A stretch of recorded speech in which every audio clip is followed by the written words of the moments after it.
Friends, evening ನೋಡಿ ಎಷ್ಟು ತುಂಬ ಚೆನ್ನಾಗಿದೆ ವೆದರು. ಅಲ್ಲಿ ಕಾಣಿಸ್ತಿದೆಯಲ್ಲ, ಅದು ಇನ್ನೊಬ್ರು ಚಿಕ್ಕತ್ತೆ ಮನೆ.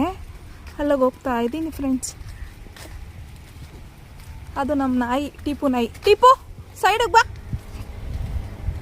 ನಾವು ಯಾರೇ ನಮ್ಮ ಮನೆಯವ್ರು ಯಾರೇ ಹೊರಗಡೆ ಹೋದ್ರು ಅದು ನಮ್ಮ ಜೊತೇಲಿ ಬರುತ್ತೆ, ಬಾಡಿ ಗಾರ್ಡ್ ಥರ. ಟಿಪು, ನಮ್ಮ ಹಸ್ಬೆಂಡ್ ಫೋನ್ ಮಾಡಿದ್ರು, ಅಳಿಸ್ಲನ್ ಕುಯ್ತವ್ರೆ, ಬಾ ನಿನ್ಗಿಷ್ಟ ಅಲ್ವಾ ಅಂತ. ಅದಕ್ಕೆ ಅಲ್ಲಿಗೆ ಹೋಗ್ತಾ ಇದ್ದೀನಿ. ನೋಡಿ, ಇದು ಹಂಚಿನ ಮನೆ. ಈಗ ಹಲಸಿನ ಹಣ್ಣು ತಿಂತಾ ಇದ್ದೀವಿ. ಇದು ನೋಡಿರ್ತೀರಾ ನೀವು, ಬಟ್ ಇದು ವೈಟ್ ಕಲರ್ ಅಲ್ಲಿ ನೋಡ್ತಾ ಇರೋದಿದೆ ಫಸ್ಟ್ ಅನ್ಕೊಂತೀನಿ. ತುಂಬಾ ಸ್ವೀಟ್ ಆಗಿದೆ, ಟೇಸ್ಟ್ ಆಗಿದೆ. ನಾನಂತೂ ಫಸ್ಟ್ ಟೈಮ್ ನೋಡ್ತಾ ಇದ್ದೀನಿ ಈ Jack fruit, white Jack fruit. ನೋಡಿ ಎಷ್ಟು ದೊಡ್ಡದಾಗಿದೆ. ಇದು ನಾವು ಕಟ್ ಮಾಡಲೇ ಇಲ್ಲ ಆ್ಯಕ್ಚುಲಿ, ಜಸ್ಟ್ ನೀವು ರಿಮೂವ್ ಮಾಡಿದಷ್ಟೇ. ಹಿಂಗೆ ಹಿಂಗೆ ತೆಗ್ದಿದ ತಕ್ಷಣ ಹಂಗೆ ಇದಾಗ್ತಿದೆ, ರಿಮೂವ್ ಆಗ್ತಿದೆ. ಇದು ಅಷ್ಟು ಸ್ಮೂತ್ ಇದೆ ನೋಡಿ ಫ್ರೆಂಡ್ಸ್. ಇಂಬ ಅಂತ ಎಂತ? ಇಂಬ ಊರಲ್ಲಿ ಇಂಬ ಹಲಸಿನ ಹಣ್ಣು ನೋಡಿ ಫ್ರೆಂಡ್ಸ್. ಇವರೇ ನಮ್ಮ ಅತ್ತೆ, ಚಿಕ್ಕತ್ತೆ. ಅವರು ಬೀಡಿ ಕಟ್ತಿದ್ದಾರೆ. ಹಾಂ ಅಕ್ಕ, ನೀವು ಇದ್ರ ಬಗ್ಗೆ ನಿಮಗೆ ಫುಲ್ ಗೊತ್ತಿರುತ್ತೆ ಅನ್ಸುತ್ತೆ, ನೀವು ಕೇಳಿ ಅಕ್ಕ.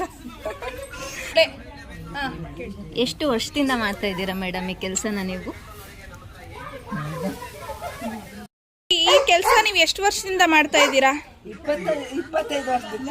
25 ವರ್ಷದಿಂದ ಮಾಡ್ತಿದ್ದಾರೆ ನೋಡಿ ನಮ್ಮ ಅತ್ತೆ. ಬೀಡಿ ಕಟ್ಟೋದು ಗಣೇಶ್ ಬೀಡಿ ಅಂತ ಇದ್ರ ಹೆಸರು ನೋಡಿ. ಇಲ್ಲೆಲ್ಲ ಹೊರಗಡೆ ಹೋಗಿ ಕೆಲ್ಸಕ್ಕೆ ಹೋಗಲ್ಲ, ಮನೇಲೆ ಏನಾದ್ರು ಒಂದು ವರ್ಕ್ ಮಾಡ್ತಾ ಇರ್ತಾರೆ. ಅವ್ರ ಬದುಕನ್ನ ಅವ್ರು ಕಟ್ಕೊಂಡಿರ್ತಾರೆ. ನೋಡಿ ಗೊತ್ತಾಯ್ತಾ? ಇಲ್ಲಿ ನೋಡಿ ಎಷ್ಟು ಚೆನ್ನಾಗಿ ಕಟ್ಟಿದ್ದಾರೆ. ಸೇಮ್ ಅಂಗಡಿಯಲ್ಲಿ ಮಾರಲ್ವ, ಅದೇ ತರ ಇದೆ. ಇವತ್ತಂತೂ ಫುಲ್ಲು ನಮಗೆ ಹೊಟ್ಟೆ ಹಸಿವಾಗಿತ್ತು. ನಾನು, ಅನು ಮತ್ತೆ ಸಾನ್ವಿ ಅವ್ರ ಅಪ್ಪ ಹೊರಗಡೆ ಬಂದಿದ್ದೀವಿ. ಯಾವ ಊರಿಗೆ ಬಂದಿದ್ದೀರಾ? ಇಲ್ಲಿ ಕೋಟೇಶ್ವರ ಪೇಟದಲ್ಲಿ ಒಂದು ಮೊಟ್ಟೆ ಬೋಂಡ ಅಂಗಡಿ ಇದೆ. ಅವ್ರು ಎಷ್ಟು ಸ್ಪೀಡಾಗಿ ವರ್ಕ್ ಮಾಡ್ತಾರೆ ಅಂದರೆ ನೋಡಿ, ಅವಳು ಏನು ಸ್ಪೀಡಾಗಿ ವರ್ಕ್ ಮಾಡ್ತಾರೆ ಅಂದರೆ ಅಪ್ಪ ವರ್ಕ್ಗೆ. ಇವಾಗ ಮೊಟ್ಟೆ ಬೋಂಡ, ಇದು ಮೊಟ್ಟೆ ಬೋಂಡ ತುಂಬ ಚೆನ್ನಾಗಿರುತ್ತೆ ಇಲ್ಲಿ.